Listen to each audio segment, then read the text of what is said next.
Okay, I'm going to share my screen. Please let me know if you can see my screen.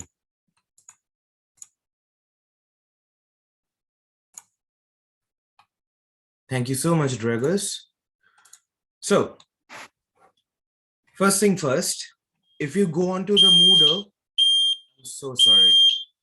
Give me 1 second. I just need to check if everything is all right.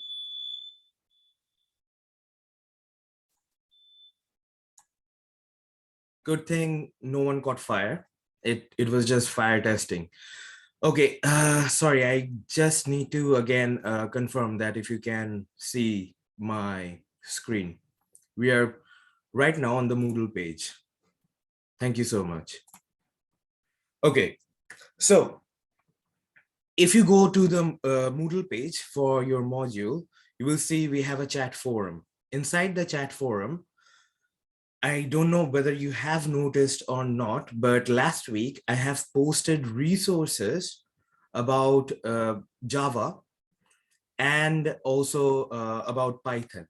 Although you do not have to worry about Python right now, but because it's part of the assignment too, if you do need to brush up your knowledge on Python, you can do that. So if you go to class forum and to the class chat forum, here you will see the Python programming resources. If you click on that, you will be able to find like resources that can help you to revise your Python skill. Or if you have not done Python before, you can at least get an understanding of what you need to do. And it's a like small course. So it should not be difficult for you to follow.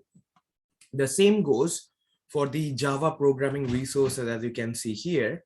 So I've provided a Coursera course on Java programming, which I have like several years ago taken myself.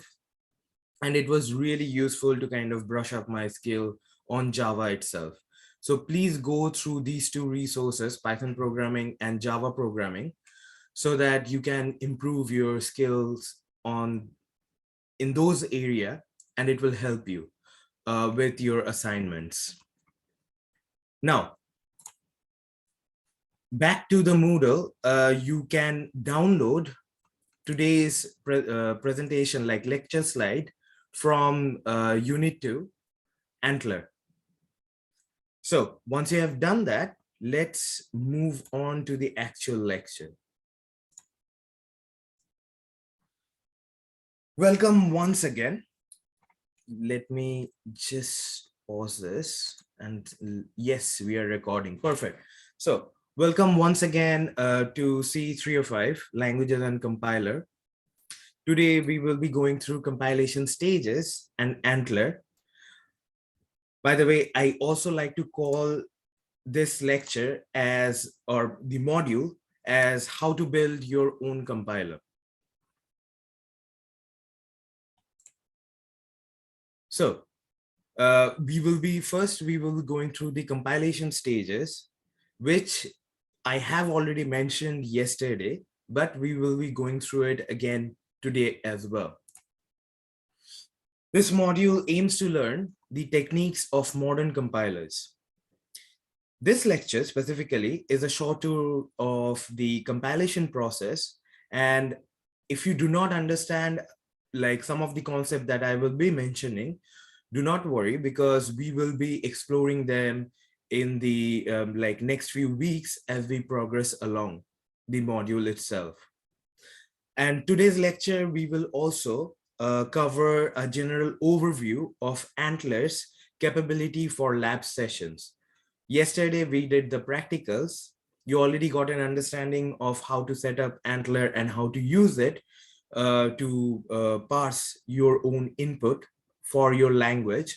But we will be exploring the theories behind it today.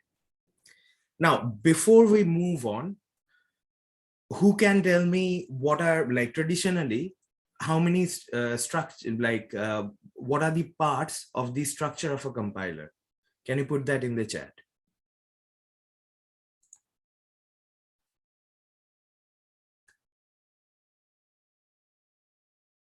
Anyone?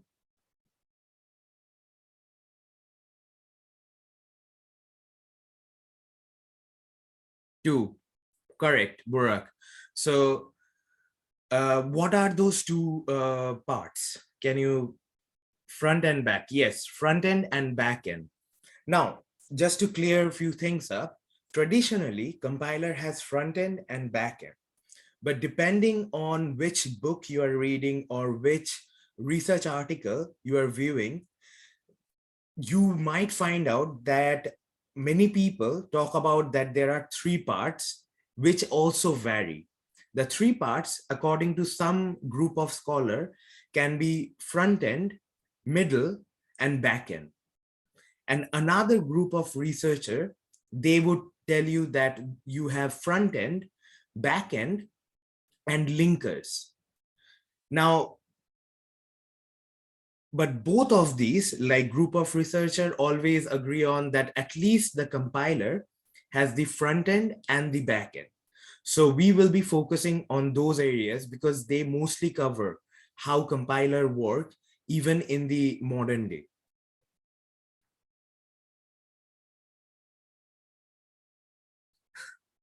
Okay, good joke, Burak, thank you. So moving along. So let's like briefly explore the front end of a compiler. You provide the source code or of your program that you have written. The source code is then processed by the lexical analysis stage of the front end. Now, yesterday during lab, I also mentioned lexical analysis is performed by a process which is called what? Can you put that in the chat?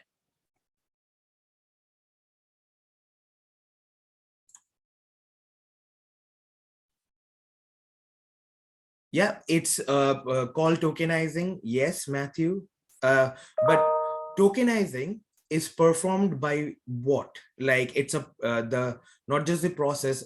The part is also called something. So lexical analysis or tokenizing is performed by dash. Fill in the blanks. Like fill in the dash. What would that dash be? No, parsing comes next to that. Yes, Curtis is correct. It's a lexer. Lexical analysis or tokenizing is performed by the lexer.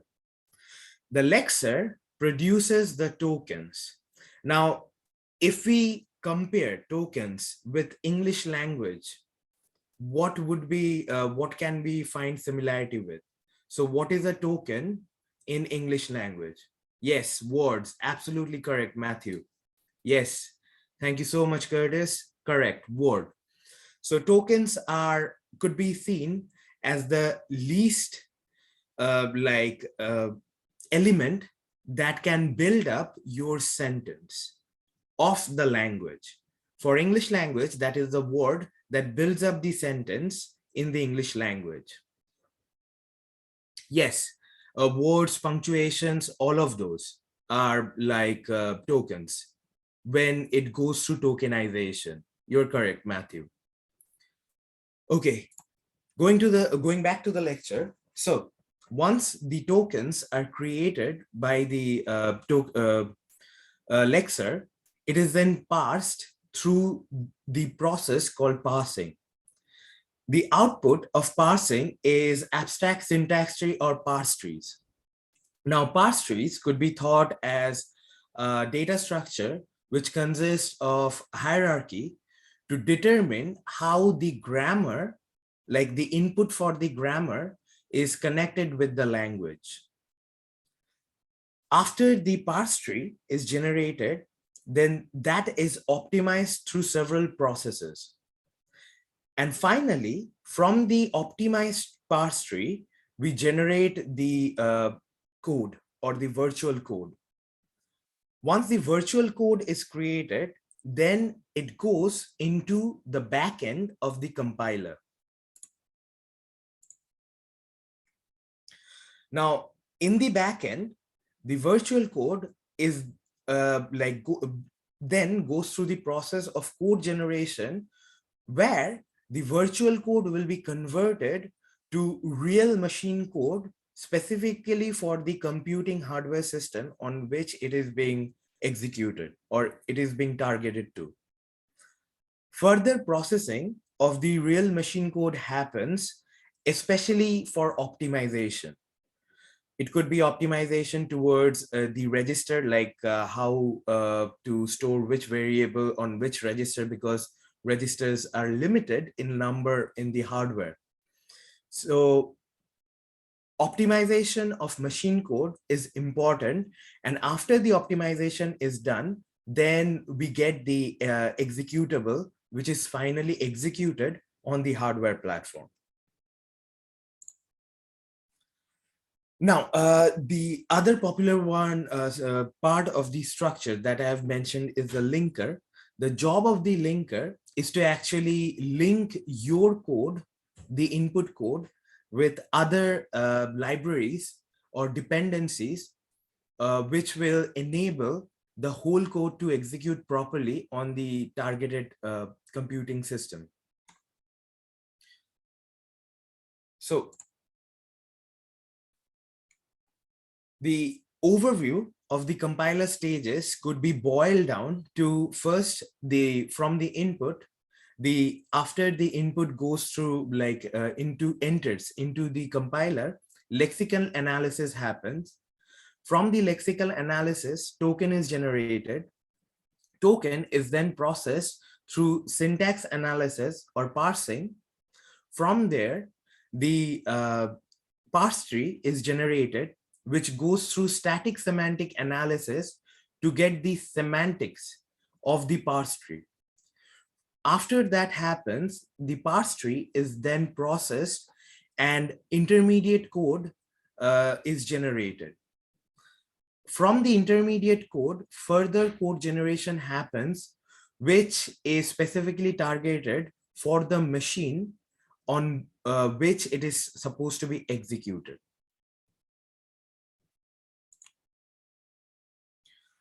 So let's quickly explore some of the terminologies that we will be needing as part of this module. First is the compiler. So briefly, like what a compiler means, compiler is itself a program that goes through each line of your program code and executes it as it on each line. So there is no optimization or type checking of the whole program. Rather than type checking and optimization happens on each code level. On the other side, when we have the compiler here, the program translates the whole program into an executable in the specific language, and then the executable is executed on a specific target platform. Compiler can enable you to have far more optimization of the code, and hence compiler can run or execute your program faster on the targeted device. Now, before we move along, let me check the Q&A. There are a few questions asked. Okay, first is in the chat. The parser checks that the tokens match the grammar of a sentence. So yes and no. Parser's job is mostly to parse, not to check. Check happens in the semantic analysis phase, but the next one, which is static semantic analysis. So the first part of the semantic analysis where parsing happens, its job is to build a relationship between the tokens. That's why the parse tree is formed using a hierarchy. After that is done, in the static semantic analysis, then the matching happens with the grammar to for the desired sentence. Does that make sense, Matthew?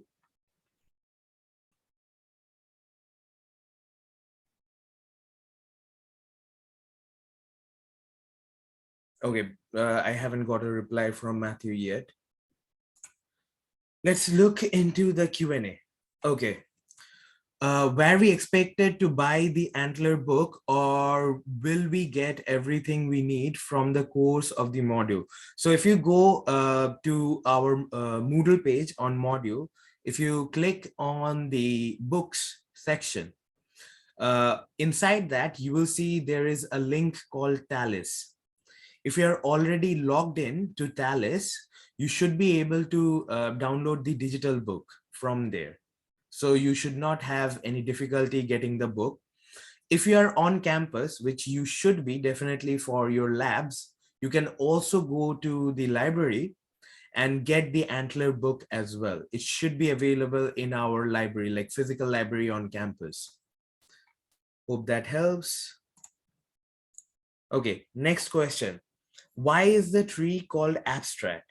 So tree can be specifically in formal languages, we actually have two types of trees, concrete syntax tree or CST, or abstract syntax tree. Now, concrete syntax tree has far more details in it. So it has the information about the node itself. So a tree consists of node, which can be child or parent. The node here, when it comes to like in terms of compiler, node will hold each of the tokens. Now, each token can be of different types. It can be a variable. It can be an assignment like equal sign or different symbols. So the concrete syntax tree will have those details attached to it as well. Whereas in comparison, when the compiler, if and when it generates the concrete syntax tree, it goes through an optimization process, like further optimization process, that takes out the extra information such as what type of the token it is. And the abstract syntax tree is like short, I wouldn't say shorter, but an optimized version where you do not get more details on what type of token it is. Usually the job of the parser again is to like finally create the abstract syntax tree because it's far more optimized. And it's also again abstract in a way because you do not have detailed information about the tokens. That's why it's called abstract. Okay, next question. Is Apple's Rosetta 2, which translates CISC instruction to RISC instruction, also a compiler? Yes and no. So it actually, Rosetta 2, where the translation happens from CISC instruction to RISC instruction, it is part of the compilation process, but it is not a compiler.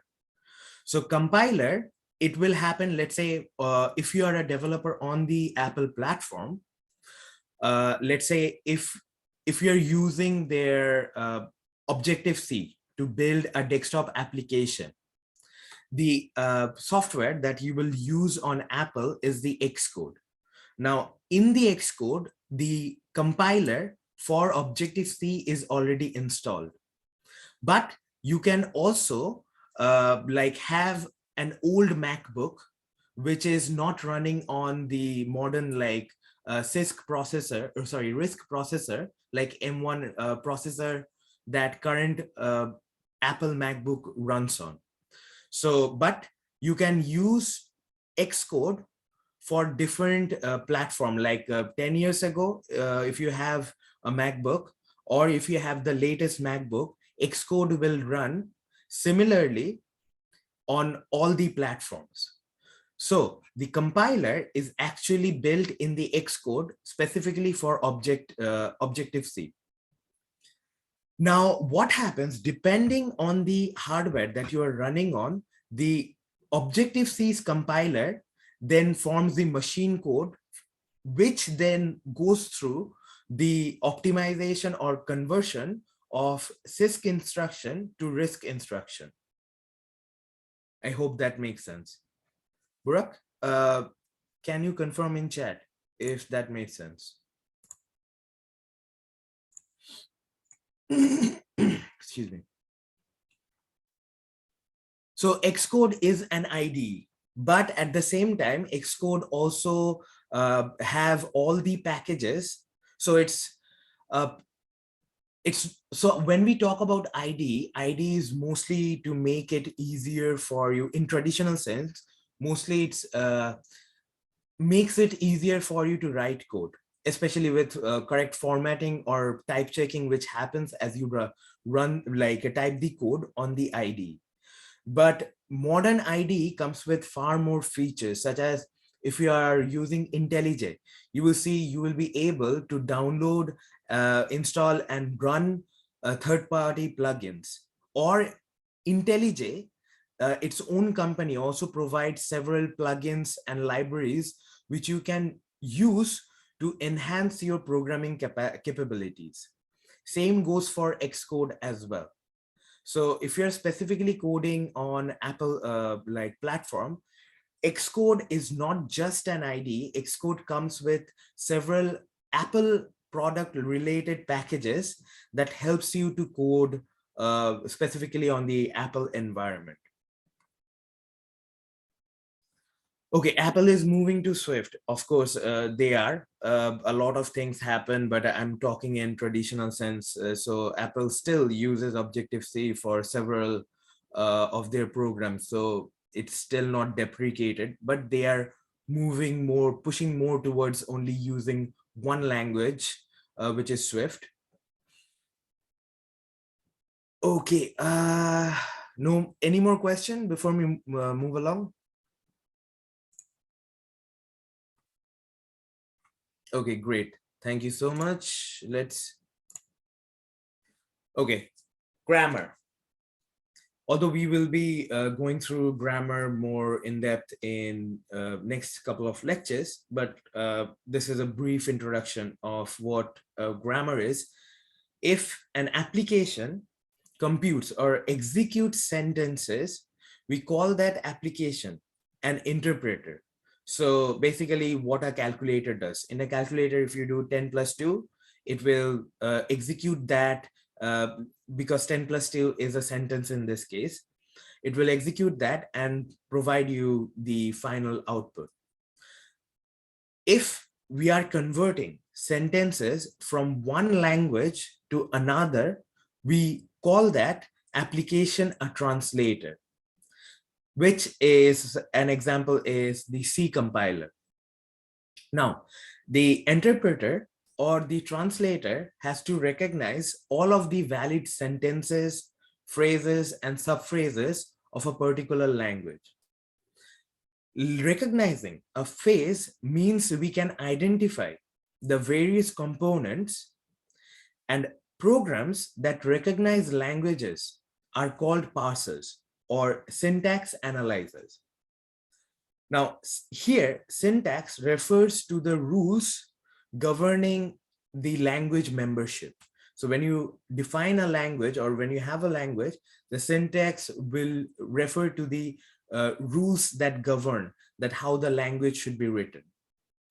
And a grammar is just a set of rules, each one of them expressing the structure of the whole phrase. Now we have a question. Let's look at that. Is Java actually used for creating new languages? In real life, no. To be fair, not that I'm aware of, but mostly the language that is still used today to write new languages or build new compiler is C.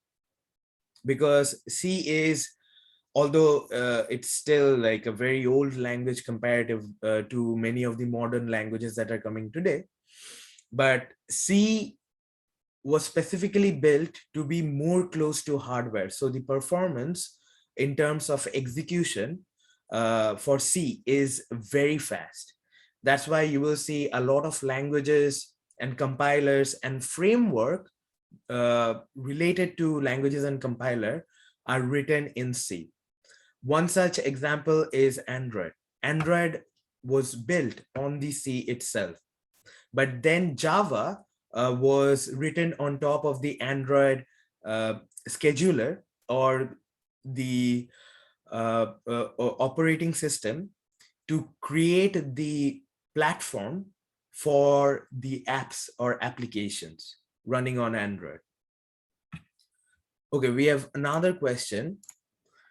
I assume Antlr has pretty much taken over from Lex and Bison as the de facto compiler solution.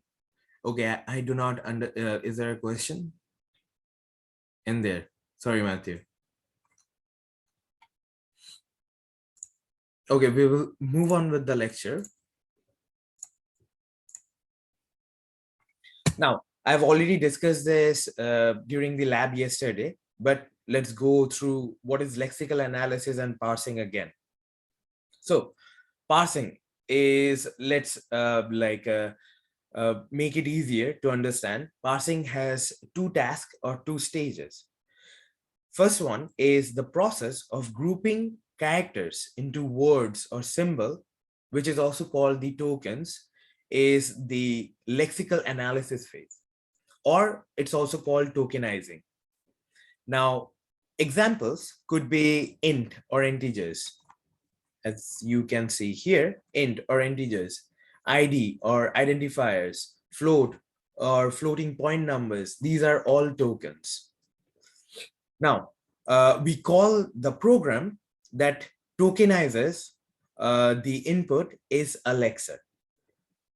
Now, the second stage of parsing is actually the parser. And the parser feeds off on these generated tokens to recognize the sentence structure. And the output is the parse tree. Now, let's take an example. Let's say your input is SP, like input of your program is SP equal 100 semicolon. When it goes through the lexer, the tokens are generated. So here the tokens are SP, equal is a token, 100 is a token, even semicolon is a token. These tokens are then fed to the parser, which in return generates the parse tree. As you can see, this is a data structure forming of hierarchy among the tokens to build a relationship. Now, let's look at the abstract view of the compiler. This is like a very high level overview. So compiler recognizes legal and illegal programs or illegal code that are written. When we talk about legal and illegal, legal is something when you write the code and it actually follows the syntax of the language for which the code is supposed to be written. So if you're if your compiler is for the Java language and you have written a Java program, then that's a legal code or legal program, and it would not throw any form of error. Whereas let's say you're using Java compiler, but you have written C program and trying to build the executable, then that would not work because here the syntax of C does not match with the Java's itself. And that's why it's an illegal program. Now, after it recognizes legal or illegal program about the compiler, then it generates the correct code. It also manages the storage of all the variables and code that needs to be executed. Now, agreement on formatting for object or assembly code is also performed by your compiler.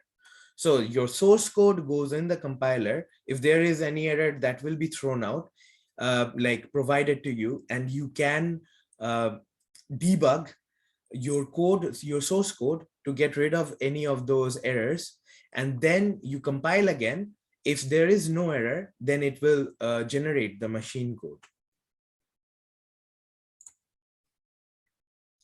Now, let's move a level deeper into the compiler, where we have front end and the back end.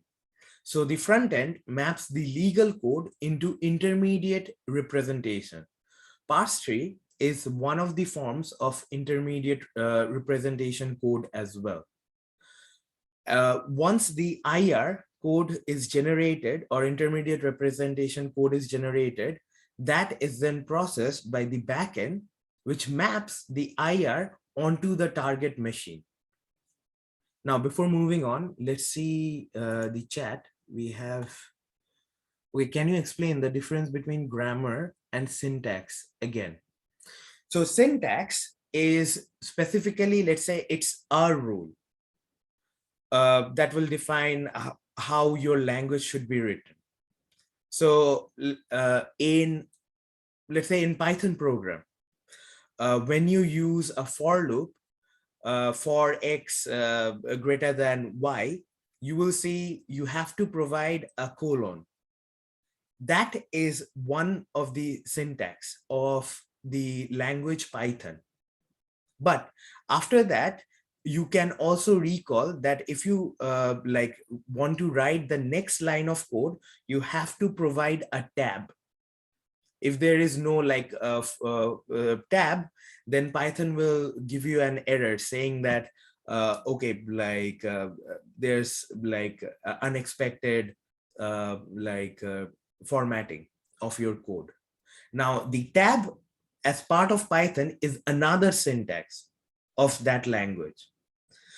Whereas grammar will have all these set of rules together to define the language itself. So syntax is one rule. Grammar is set of rules that define the whole language. Does that make sense, Curtis? Okay. Thank you so much for confirming, Curtis. Okay.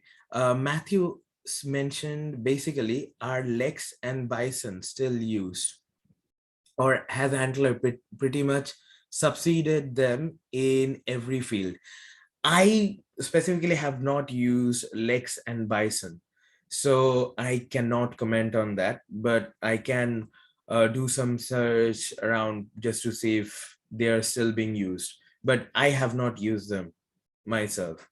So personally speaking, I would say Antlr, I have used Antlr, but most people that I know only talk about using Antlr, especially both in academia and industry as well. So by my guess, that would be Antlr.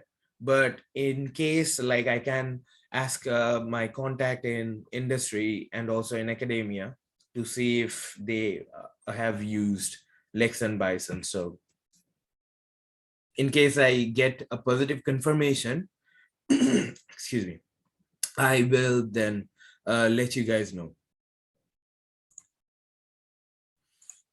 Okay, moving on with the lecture. Now, let's take another deep, let's go into a level deeper into the compiler and look into the front end. So the job of the front end is that let's look at the diagram first. The source code enters. In the front end, you have the Lexer, which generates the token.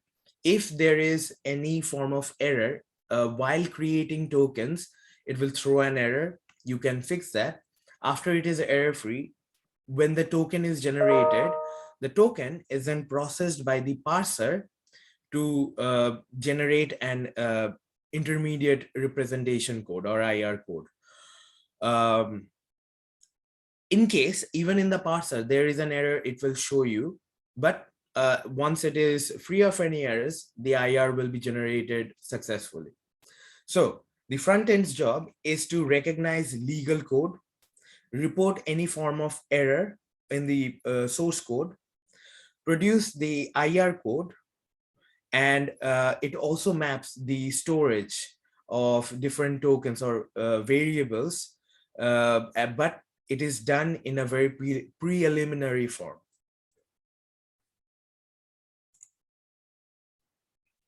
Now, let's look at the Lexer. So the job of the Lexer here, this is a simplistic version where it maps the characters into token.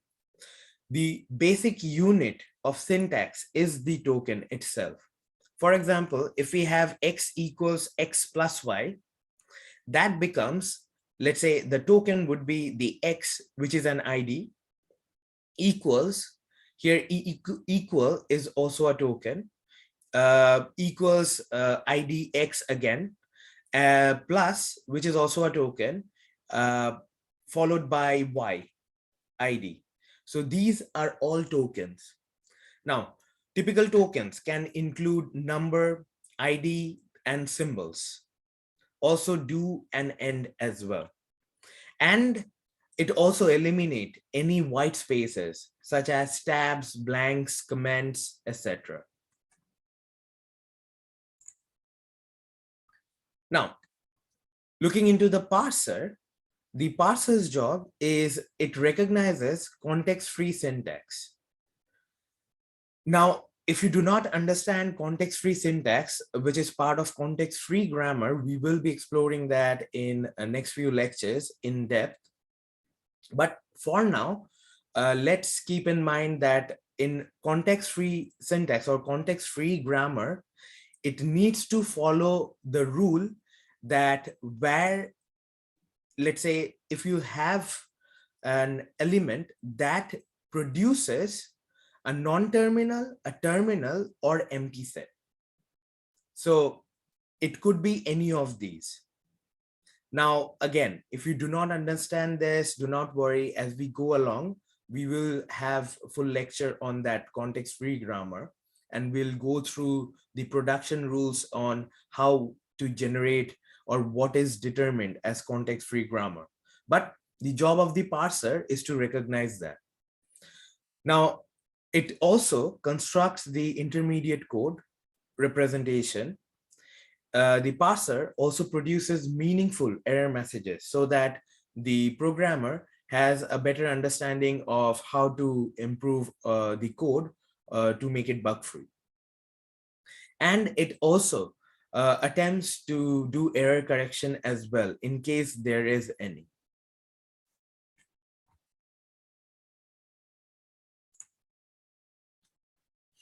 Now, again, as I've mentioned, context-free grammars are used to represent programming language syntax. For example, if we see that in Python, if you have while sp equals 100, then you do sp equals sp minus 1. This one, you can say it is following a syntax for the Python language, which is if you define a while, it has to end with the colon, or the next line has to have tab, or else it won't be determined as a legal code for Python. So these syntaxes are part of the Python language, and it's like parsed or like understood by the front end of the compiler. Now, moving forward, parse tree also generates the map, or the, let's say, the syntax tree. The parser tries to map a program to a syntactic elements defined in the grammar. A parse can be represented by a tree called a parse tree or syntax tree, which we have already like understood, or like we have already discussed. So here you can say you have the x, which is a term, and it is part of the expression, and that is added to another number. But you can see with each of these token like x plus and 2, they come with extra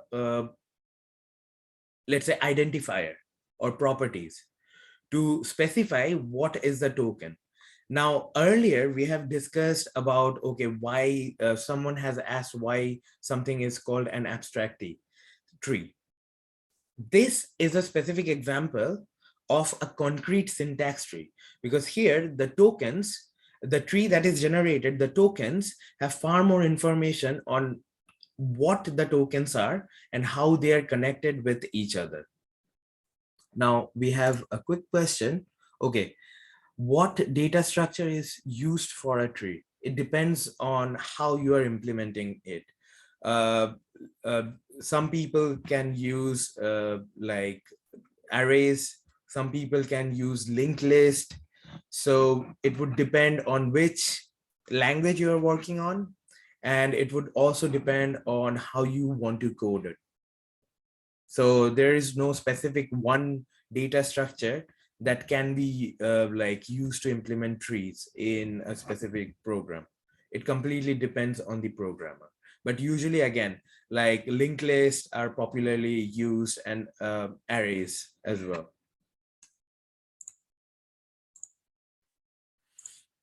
Okay. Now, so in the here we have seen this is an example of concrete syntax tree. Though we will be going in depth in on what is concrete syntax tree in next few lectures, in a like a future lecture, but this is just an example.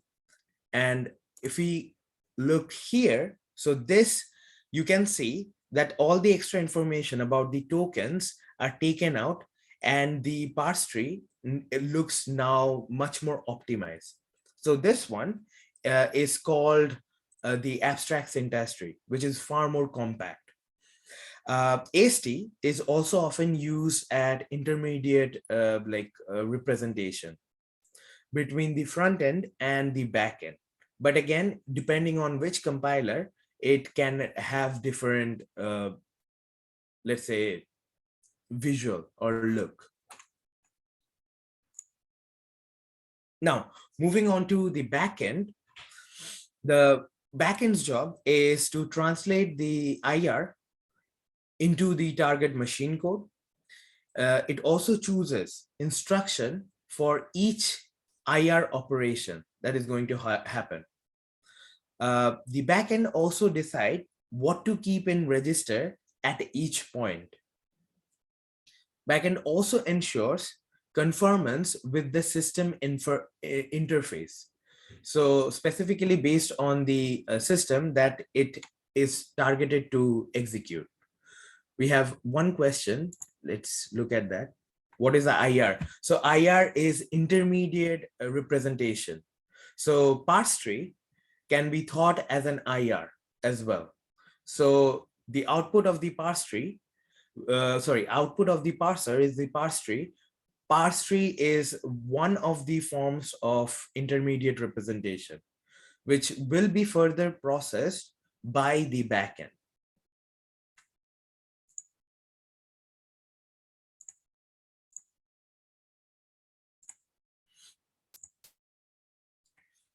Now, excuse me. Let's look at like a deeper view in the backend. So we have the first part of the backend is instruction selection. The job of the instruction selection is to produce compact and fast code, specifically for the target device or the computing platform it is supposed to execute. It also uses available addressing mode because on a particular hardware, different memory addresses and registers, they are limited. So how to optimize the code, make it compact to be executable on that platform is done through this instruction selection. Now, again, if there is any error, it will throw the error here. I don't know if you know that sometimes some languages can throw that there is a memory overflow or stack overflow. These kind of things are these kind of errors are mostly part of the backend that happens. Now, the next part of the backend is the register allocation. This is very important because here, like the register allocation have a value in a register when it is being used. Given the fact that registers are the limited resources that you can find on the hardware, optimal allocation, though it is difficult to perform, but it is crucial for the register allocation part of the backend to perform that task. Now, before we go into the next part of the lecture, which is the Antlr, let's take a quick 5-minute break, grab a drink, and we will resume the lecture in 5 minutes. So do not go too far. Let me pause the lecture in between. Recording. Okay, perfect. Now, moving on to the theory side of Antlr for that we have used during the lab yesterday in lab 1. So by now we should already know that Antlr stands for another tool for language recognition, which was created by Terence Parr. The current version of Antlr is version 4. So Antlr is also referred to as Antlr v4. It's a powerful parser generator that can be used to read, process, execute, or translate structured text or binary files. Now, Antlr is very widely used in academia and industry to build all sorts of languages, tools, and frameworks related to in the same domain. From a formal language description called a grammar, which we have already explored, Antlr generates a parser for that particular language, which can automatically build the parse trees. Now, parse trees are the data structure representing how a grammar matches the input string or the input code. Antlr also automatically generates tree walkers that you can use to visit the nodes of those trees to execute application-specific code. Now, parse trees, like any other tree, has nodes, which has the node can be a child or a parent. Now, in the tree, when each of these nodes are visited, it's called like the tree is being walked, or those are done by the walkers on the tree. So moving forward, Antlr can convert grammar into a parser and a lexer that can recognize sentences in the language described by the grammar. In compilation time, you define a grammar first, Antlr processes the grammar file, and then produces a lexer and a parser in Java. Although yesterday we have seen it produces a lot more Java file or classes as well, but for now, theoretical purposes, we will be mostly focused on the lexer and the parser. Now, in runtime, the text or sentence, which is the input in the language described by the grammar, is fed into the lexer and parser, and the output is the abstract syntax tree.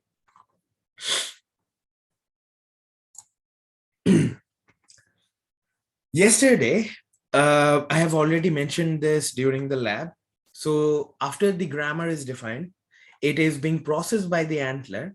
Antlr produces lexer, parser, and several other Java classes, but another important class that you should keep in mind, especially for your lab sessions and your assignment, is the visitor class. So the input code or the input sentence is fed to the lexer. The lexer generates the tokens.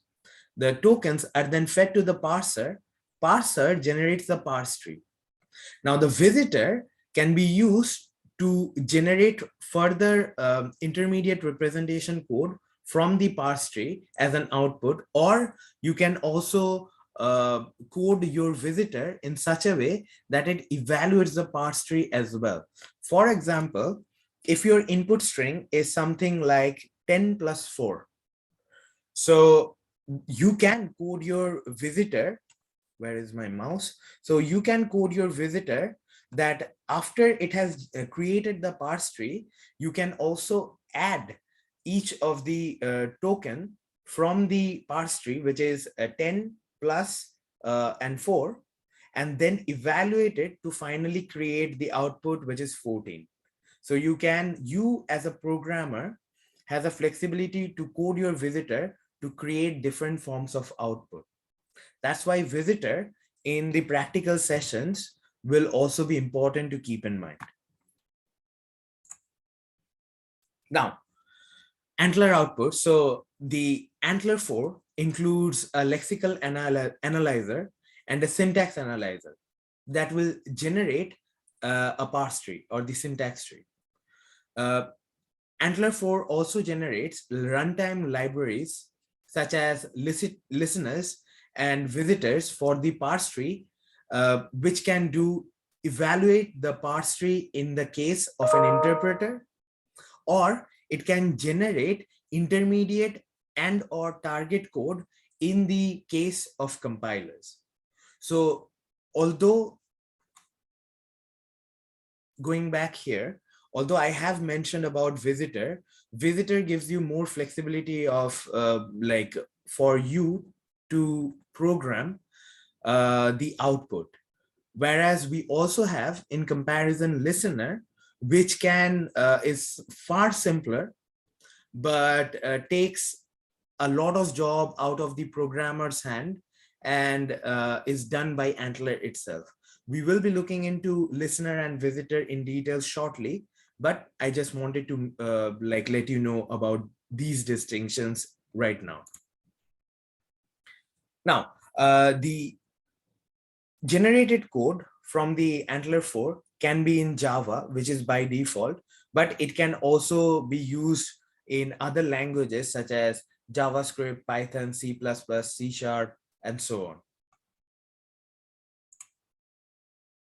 Installing Antlr 4, we have actually already gone through this during the Lab 1 session. If somehow you have not been able to attend Lab 1, please go through the recorded lab session so that you can install and start working with Antlr on IntelliJ. Now, let's look at an example of Antlr 4 grammar file. Now, yesterday during the lab, we have done an example of Antlr 4 for mathematical expression analyzer. But today, this grammar is to parse CSV or comma separated value file. Now, we define the grammar, which is the name of the file itself. So remember, in Antlr, the grammar file ends with the extension .g4. And the name of the file will actually be the name of the grammar itself. So in this case, because we are doing a parsing of comma separated value file or CSV file, we will name the grammar as CSV. Now, here, so the first rule is it lists, which is it has begin L or beg L, then the elements, LMs, and then it ends with end L. So this is one of the rules. Now let's look at what is elements or LMs here. LMs is LM and within brackets SEP, which is separator, followed by LM. So this is, remember I mentioned that context-free grammar has the rule or production rule where it leads to either a non-terminal, terminal, or empty. Now, non-terminal are symbols or elements like LMs itself. As you can see here, LMs lead to LM, which can itself lead to LM as well. So these are non-terminals. Whereas LM on its own is a terminal because here LM is a number, and the number which can be either from 0 to 9. So this grammar can process a CSV file with numbers. The same beg L, end L sep, which is the separator, all these symbols are also terminal because it specifically defines that if you find these symbols, it means that's the rule which is beggar. And WS, it's a part of the Antlr 4, which says that just ignore white spaces, such as space or like a tab, return carriage, new line, etc. So whenever you find that, you just skip it. So this is what the grammar for CSV file do here. Now, all Antlr commands end with a semicolon. If we go back to the grammar here, you can see the like rules end with the semicolon. This is part of defining the grammar in Antlr itself. So do keep that in mind. Now, okay, before we move along, we have a question. Are all capitalized identifiers part of Antlr Lexer? It's not about the Lexer, so those are called rules. Lexer will be the code that goes through the rule and it then forms the token. So if we go back here, so the listel, so this is the grammar. Here, the grammar for CSV has the list, which is a rule. LMs is a rule. LM is also a rule. So these are rules which will be used by the Lexer to understand which one is a non-terminal, which one is a terminal. And based on that, it will then generate the tokens accordingly.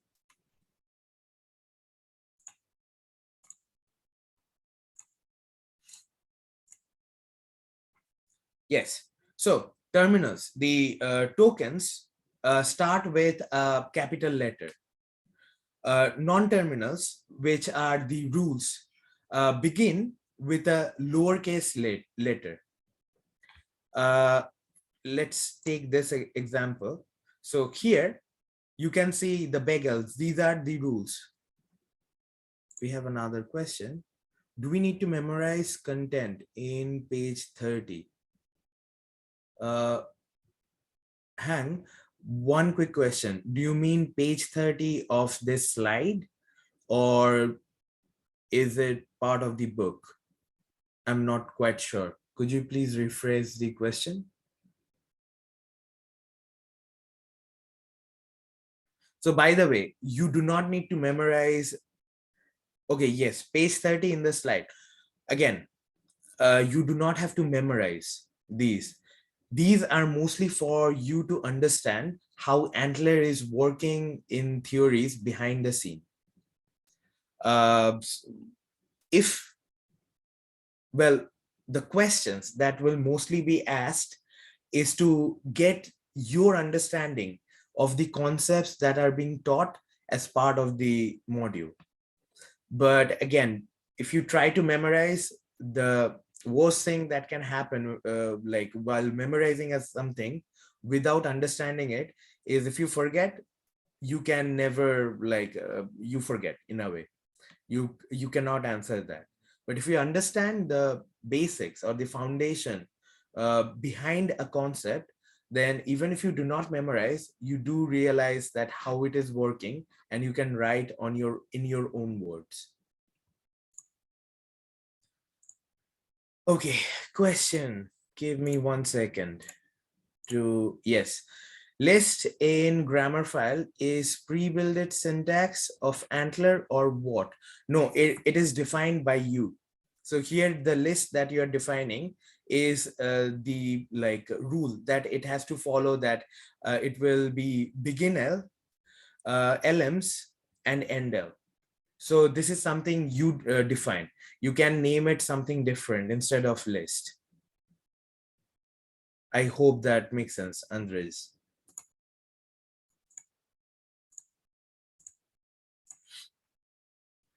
Okay, so here, moving on with the theory behind the Antlr. So star represents 0 or more repetitions, because a CSV file can have several values separated by comma. So as you can see, going back here, the LMs where you have the star, it means this is a loop. So it continues till it reaches the end of the file. We have another question. I mean, least word itself. Sorry, I didn't quite get your question, Andres. So there are few keywords that is defined by Antlr, which you can find. So let me briefly uh, pause here. I need to show you something. If you want to learn more about, let's say, what are the specific syntaxes of Antlr itself, if you go to Antlr's own official website, here you will see in the menu, they have an option called doc. If you go to doc, you will get the relevant resources and syntaxes required for to create your own grammar for using Antlr. So you can go through each of these links and they will tell you different keywords that Antlrs do support. One example here would be, let me go back to the lecture. So one example would be like this, which is WS. WS is a keyword by Antlr, which means that's white spaces. So here you define, and also skip. These are part of the Antlr language itself.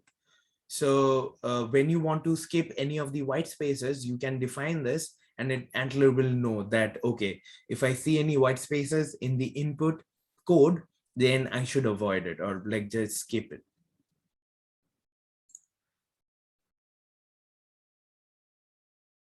Okay, okay, good. I meant which keyword is pre-built by Antlr. Now, again, Andres, if you go and look at the doc of Antlr, it gives you specifically which keywords are there, and you can keep them in mind. You do not, again, you do not have to memorize any of them. As you build your own language, you can always refer to the docs, use what's needed, and build up the grammar based on that. Hope that made sense. Let me just mark these questions answered and continue with the lecture. Okay, yes. When you, in a grammar file, when you have A pipe B, it represents a choice or alternation between A and B. So it can be either. If you have ABC within the bracket, the second bracket of this type, it represents a choice of one form from A, B, or C. Now, when you have a question mark in the form, in the grammar, it represents, it can be either A or epsilon. Now, epsilon means empty, so there is nothing to follow. Now, round brackets are used for grouping. Rules and tokens are matched from top to bottom. So the precedence in the grammar file, as it will follow along, is it goes, the rules are followed from the top to the bottom. First rule or terminal that matches the rule that is being written in the input code is used. Each grammar is given a name using the grammar command, which is the line 1 here. The grammar CSV here is the name of the grammar file itself. And as I've already mentioned, the extension of Antlr grammar file is g4.g4. So your grammar file will follow the convention, the name of the grammar .g4. Now, let's take one more question. In the example from the first lab, a new line was part of the program tag, but should also have been skipped. as it was also in the WS rule. How does Antlr deal with this? Okay, now you have to keep this in mind. I do have, let's look in yesterday's example. So here, right? Let's, yes, let's test this rule. This is for the mathematical expression that we, like a grammar that we have done yesterday in lab 1, right? Let's provide it something like 100 plus 4 minus 3, new line, 12. Now here, right, the thing is, because I have written this, so 12 is not part of the syntax tree here, because it cannot parse that specifically, because I have mentioned that please skip or avoid any of the white spaces, which does include the \n, which is the new line. So in this grammar, here in front, although we are mentioning that expression is followed by new line, okay, since at the end we have asked it to skip the new line, it will skip that. That's why here you can see in the parse tree, 12 is not included. Now, let's do this. If we remove this, we save it.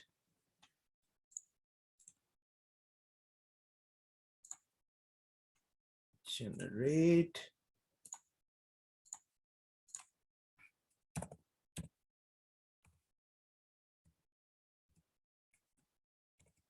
Sorry. One thing that's happening.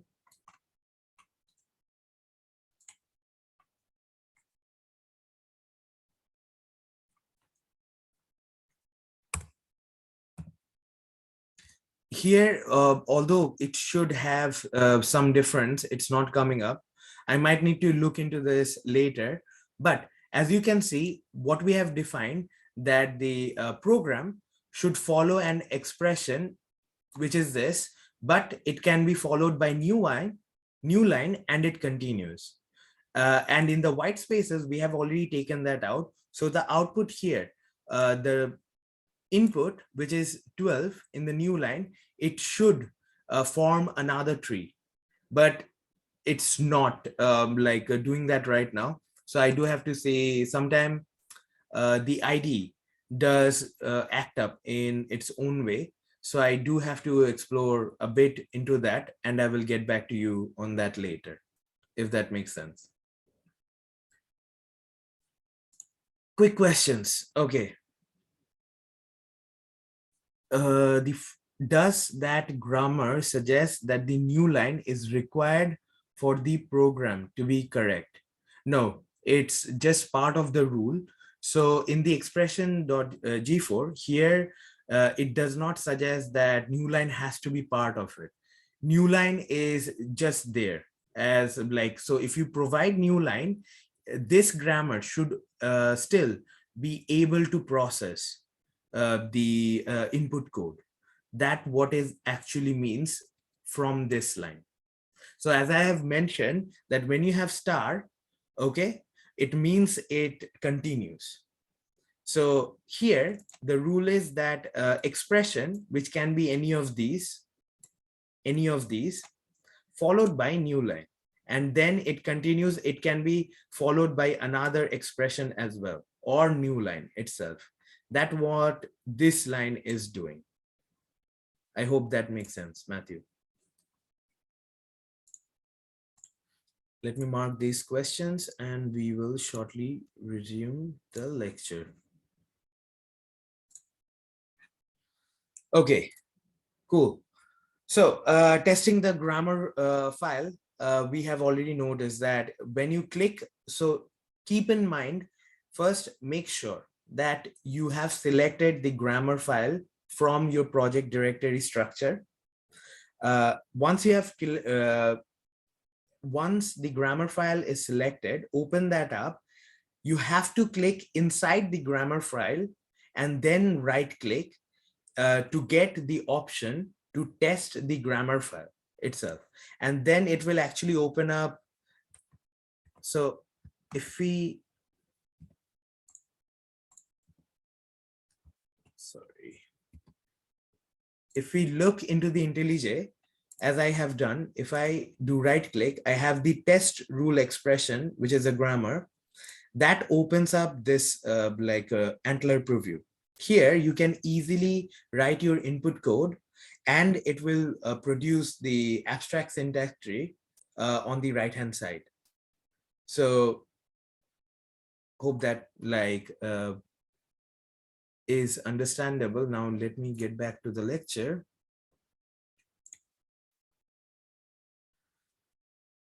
All right, so generating Lexer and parser. So if you click on your grammar file on the IntelliJ, if you right click, you will find an option which says generate Antlr recognizer. When you click on that, you will get a lot of Java classes that are automatically generated by the Antlr. Out of those generated classes, you will see Lexer, parser, visitor, listener. These are some of the common Java classes that will be created for you. Now, among these auto-generated files, Lexer, if we are thinking about the example of the grammar for CSV, the Lexer file will be called csvlexer.java. The parser will be called CSV parser for Java. And the tokens will also be generated, which will be saved in csv.tokens file. Now, listener classes will be denoted as csvlistener.java and csv-base-listener.java by default. Now, you have to mostly extend the CSV listener, which inherits the CSV base listener. And same for the visitor, the CSV visitor.java class will be created, which you have to extend from the CSV base visitor.java. Now, if we take the example of yesterday's expression analyzer, you can see because the grammar is called expr.g4, the auto-generated files that are created by Antlr.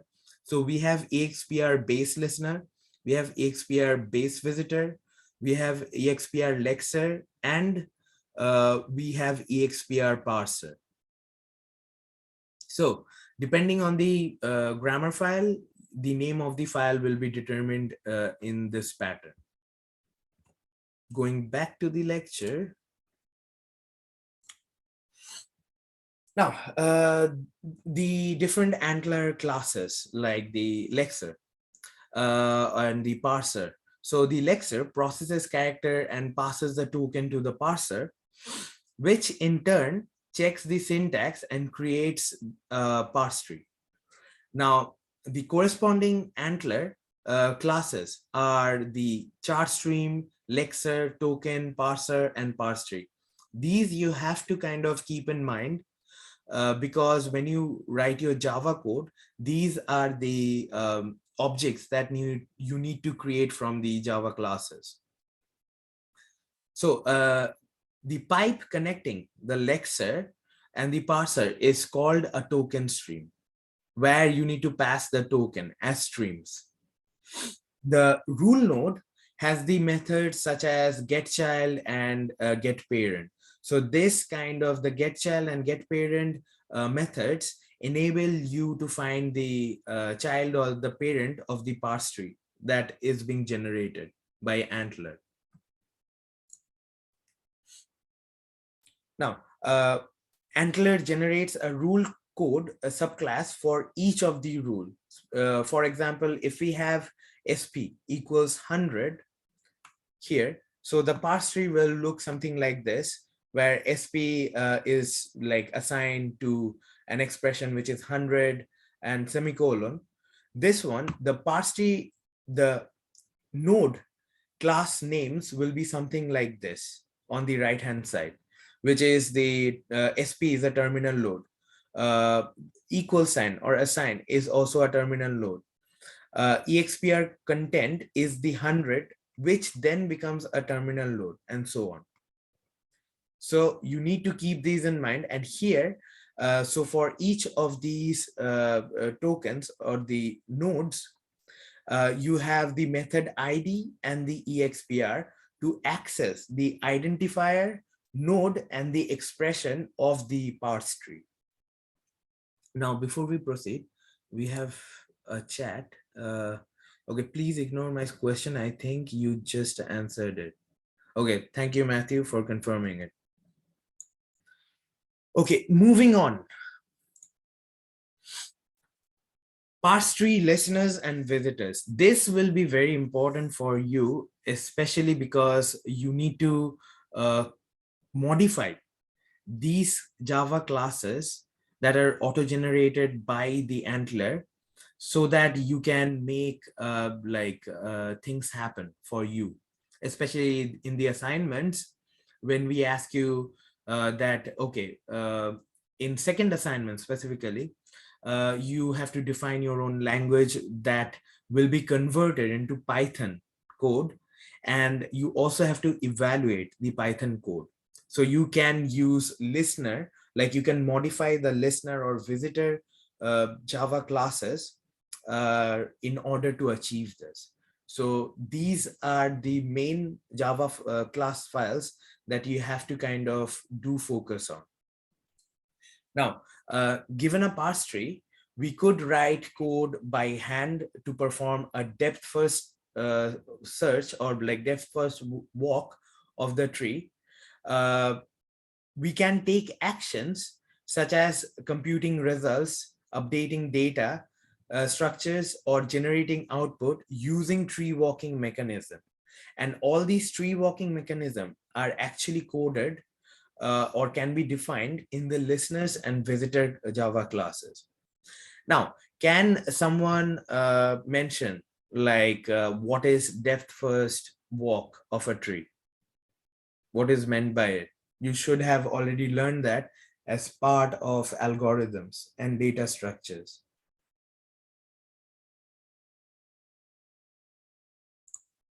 Anyone? You can mention that in the chat. Travel for a form.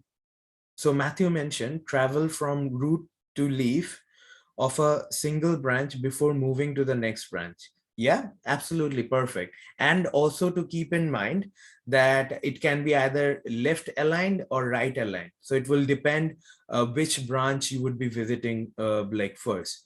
Now, most programming languages are left aligned. So in this case, when the parse tree is generated, it will be left aligned as well. So it will visit the left branch first and then the next right branch. Thank you so much, Matthew and Andres, for answering that. Now, Antlr provides support for two types of tree walking mechanism, which is, again, I have mentioned the listener and the visitor interfaces.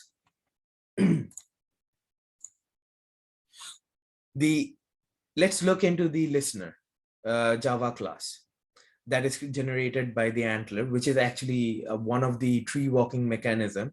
The listener mechanism provides two callback methods for each rule X. So if your grammar file have, let's say, 2 or 3 rules, then it will generate like enter and exit method for each of those rules. Now, before we carry on with the lecture, let me show you this example using yesterday's lab. So if we go to EXPR listener and open that up, you can see, first of all, going back to the expression grammar file, here you can see you have prog and EXPR. These two are the rules. So going to the listener file, you can see the enter and exit methods are auto-generated for prog and expr. So this is what meant by like you have two methods, enter and exit in the lecture. I hope from this example, it makes much more sense. Now, going back to lecture slide. So the enter and the exit, these are the default method. Do not do anything because usually like these things are, as you have noticed, that these ones are auto-generated and they are like placeholders. So most of the time, if you want to extend it to do something specific, you can do that as the programmer. The parse tree walker, like which is the listener in this case, performs a depth first traversal of the parse tree. When the walker visits the node X, the enter X method is invoked. And when the walker exits the node X, the exit X method is invoked. Excuse me. Now, let's look into the visitor Java class, which is auto-generated by Antlr, or in this sense, visitor is another type of tree walking mechanism in the parse tree. So when using Antlr 4, it's in the visitor class, like the visitor is invoked with the dash visitor option. Now this is specifically if you're using a command line to generate your Antlr files. In order to learn more about it, you can go to the Antlr website and you can see how to use command line prompt. But mostly in the lectures and labs, we will be using Antlr, using click as part of IntelliJ library and plugin. So again, like when a visitor, like a class is created, you will see a node of type X and a visit X methods are generated. Now, each visit method is parameterized by a context object, and we use this context object to query the current node to access its child node. Now, if the grammar is called Y and the type of the node is X, then the context object has the type Y parser dot X context. The programmer explicitly controls what further visit methods are invoked during a visit method itself. The default visit method generated by Antlr v4 do not do anything, and we need to extend them to add behavior. Now, what do I mean by that? Let's look into the example from yesterday. So if you go to expr visitor, which is the visitor class generated by the Antlr from the expr grammar, as I have already mentioned in the lecture, that it has the visit program and the visit expr, because we have the rules program and expr. So it has the method created or auto-generated, which is the visit method. Again, this code doesn't do anything much, but you can extend it to do something further. That being said, let's move on with the lecture. Now, so you need a main function in order to implement your parser. If we take, for example, the CSV, first we have to get the character stream from the file. So this is the character stream, the value or the input code for the like CSV from this file, which is list01.txt. So imagine this list01.txt is a CSV file. which has the CSV content that is being read using the char stream. After that, you have to initialize the lexer. The After the lexer is initialized, then you have to pass the char stream to the lexer, which will generate the tokens. So the common token stream is how the tokens are generated from the input string. The CSV parser, so after that, after the tokens are generated, now you have to create the parser and pass the token to the parser, which is denoted by this line of code. If only I can find my mouse. Yes. Yes. So this line of code initiates the parser where you pass the tokens. And from there, you can do many things like here. This is one example of visit or using visitor to evaluate the sum. But if we take, for example, yesterday's code. So if you go to the lab one and the program provided there, if you go to main parser.java, which has the main method, here this example is to evaluate a mathematical expression which are stored in the test.cc file. So the same concept, first you are reading the content or input from the test.cc file using char stream. After that, you initiate the lexer based on the char stream that is being read. Once the token is created from the lexer, which is denoted by this line, the token is then fed to the parser by initiating the parser and feeding the token in this line. In the next line, then we create the parse tree where we feed the parser expression and we output the parse tree in the command line prompt, or like your CMD prompt.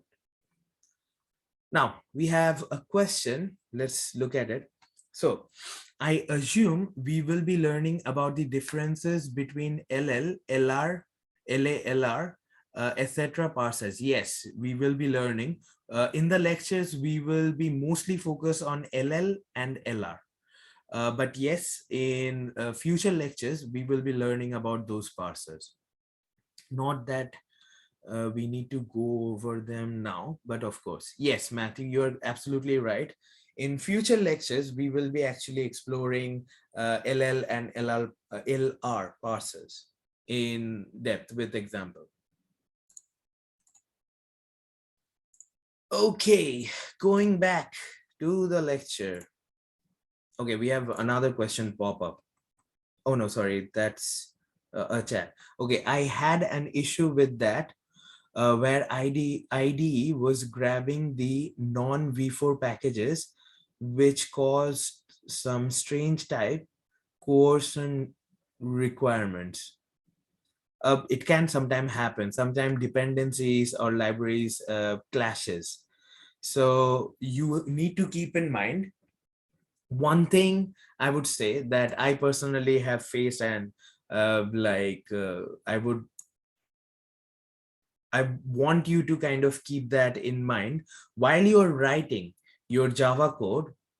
When you import the runtime for the Antlr, so each of the features that you use for Antlr, let's say chart stream, common token stream, these one, when you initialize, you have to import different of the libraries. Now make sure when you are importing, you can see here you are using Antlr v4 for char stream. For common token stream, if you do not provide import the Antlr v4, because Antlr also comes with just Antlr runtime. If there's a discrepancy of using the version, then your program will not run. So do make sure you use Antlr v4 by default, because in our classes we have downloaded the library for Antlr v4, and we have used that as dependency. So when you import the libraries, do make sure you are using the correct version. Does that make sense? Can you confirm in the chat, please?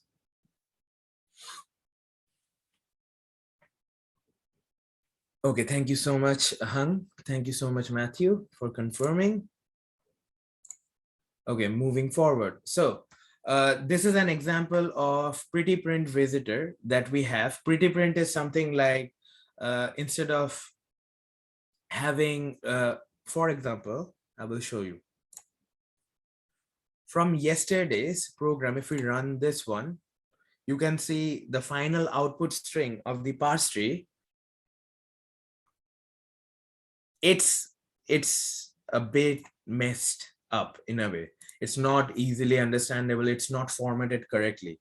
So pretty print is a concept where your like output or input, either way, your string can be formatted in a more visual friendly manner. So if you go in the laboratory section of the lab, you will see we have provided example for a pretty print visitor where you can just use this to play around with the grammar to see what type of output you end up getting. So you go to the laboratory section of Moodle for the module, and you will be able to download this file and play like with it.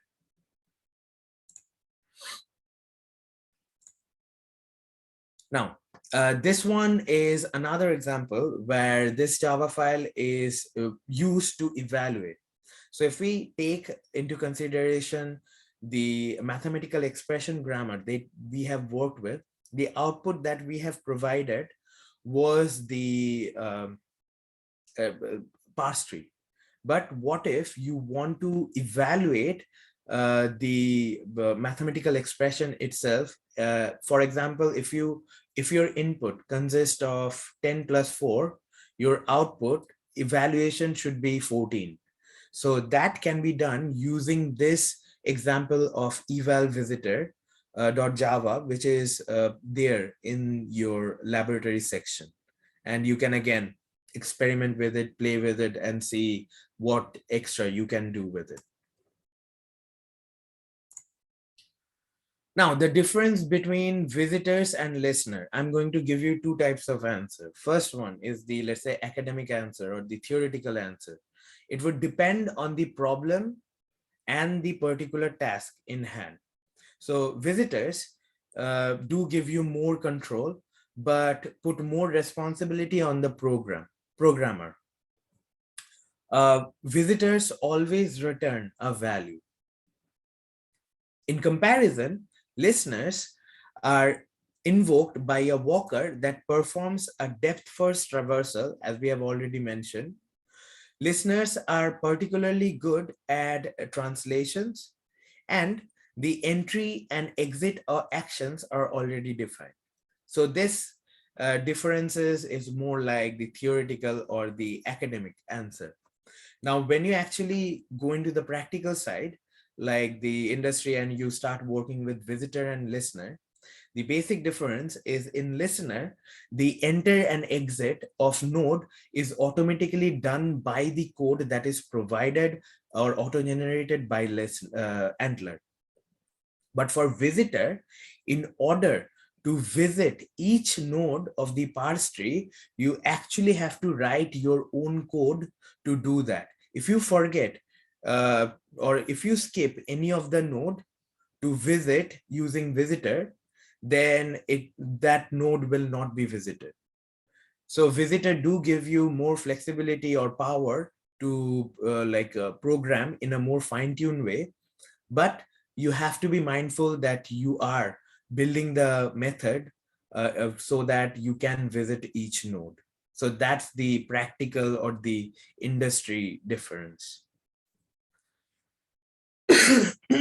So far, do you have any question? Anyone, any question?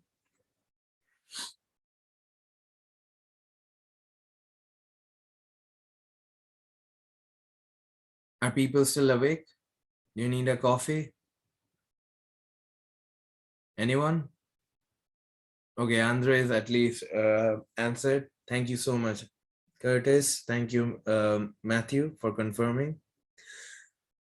Okay, cool. Yeah, coffee sounds good. Virtual coffee on me. Okay, we are almost at the end. So, this is the summary of the whole lecture that we did today. Uh, just let me get rid of the chat. Cool.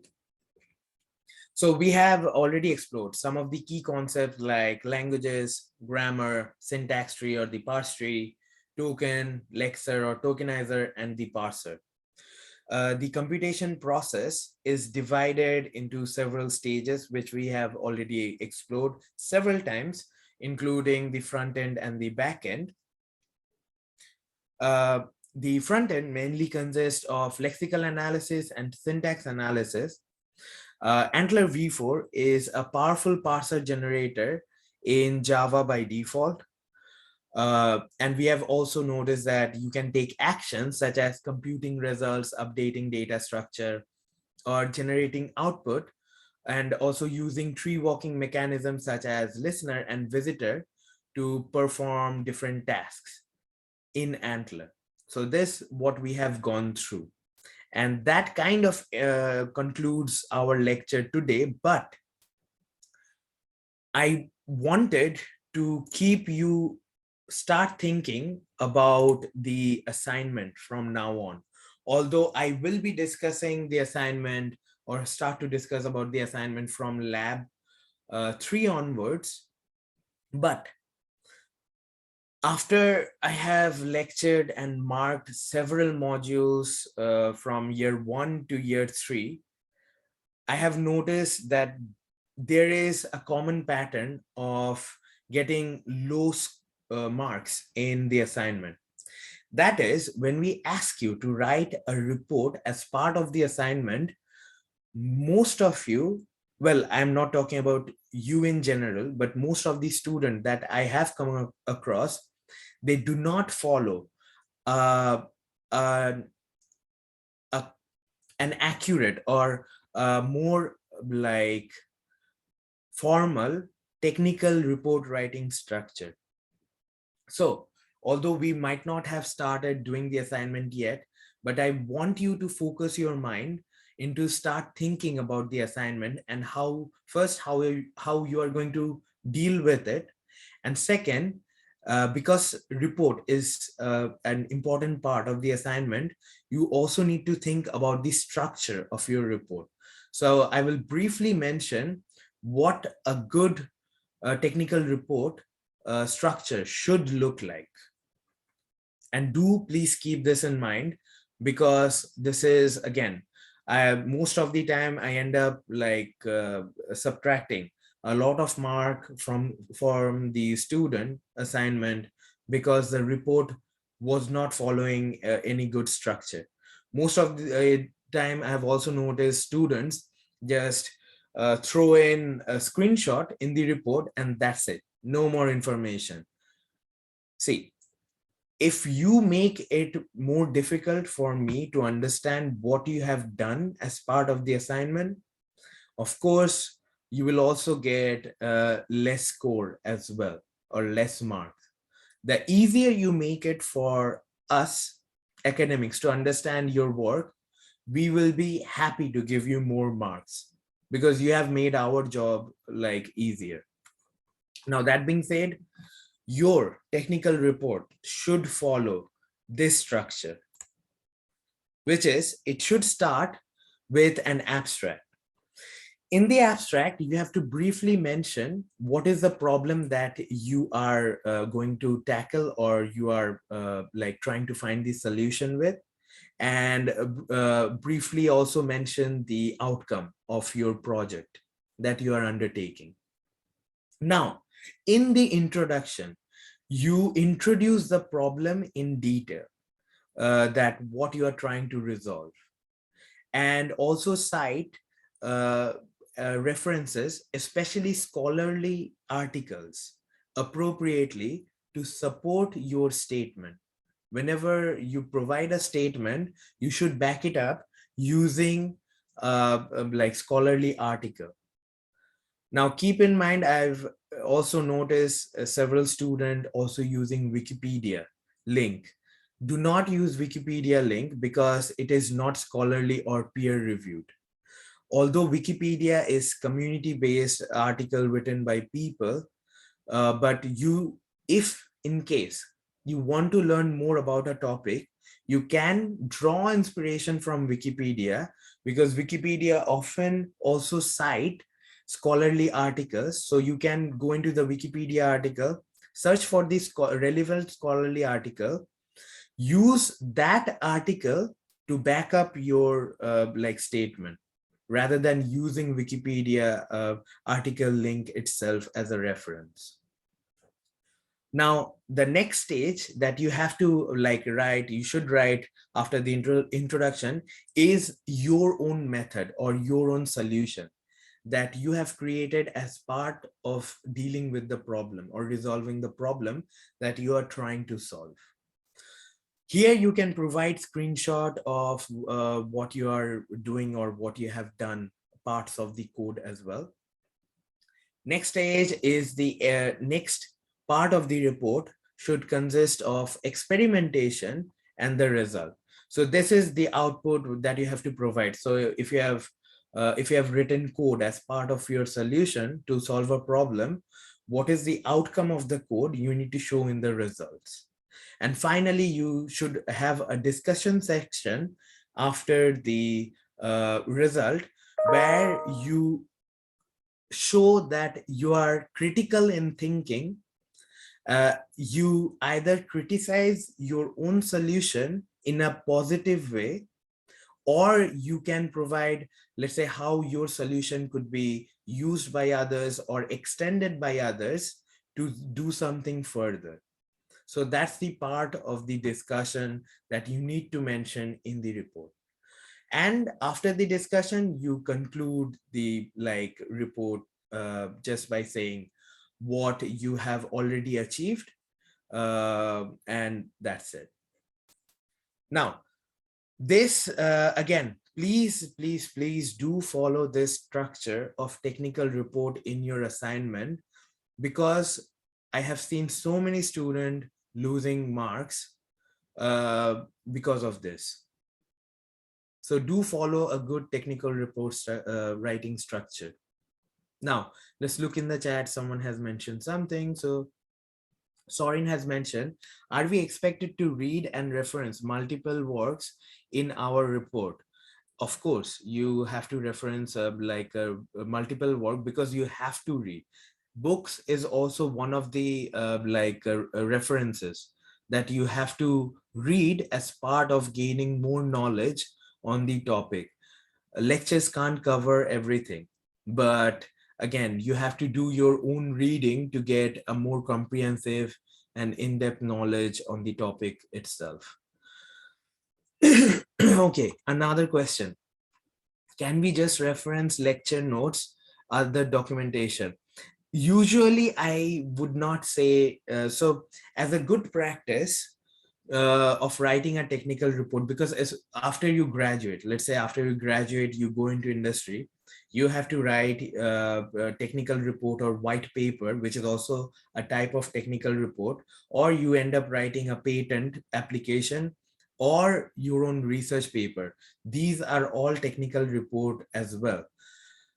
Usually references provided are not, you if there is no other references like scholarly output that you can use to refer or back up your statement, you can use lecture note, but better to cite scholarly articles and books as part of the references. Okay, other question, do we have to use latex? This is a joke. You do not have to use latex. You can use Word document, either way, whichever you feel comfortable. I started using latex during my undergraduate. So I used to use latex because oftentimes I personally found that like formatting in document can be a bit painful. So you want to manage a margin, but suddenly you see, even if you're like drag and dropping the margin, it's not following the exact same rule. Whereas using latex, you can, because you can code the exact format that you need. In that sense, you using latex can make your life easier for formatting. I even have written my CV in latex. So just to give you an example, you do not have to follow that. Whichever one you feel comfortable doing, just follow that for preparing your technical report. But that being said, I am more interested to look about the content of the report and whether it follows a good structure or not, as I've already mentioned here. Hope that makes sense. Okay, let's look at another Q&A. Which section do we put references? So references actually comes after the conclusion. References is the end section. References, you will see they will be listed. So one good way to understand how to write a good technical report is follow any good research paper. If you want, you can read some of my research paper. You will see how a good technical report can be written.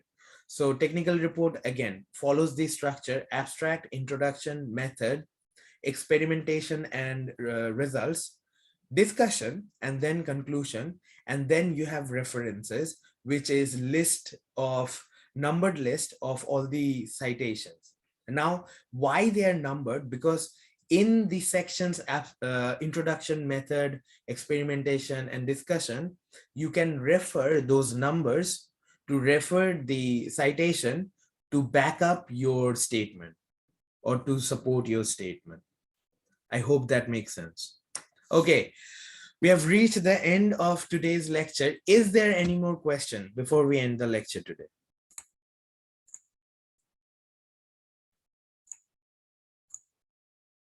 Let me pause the recording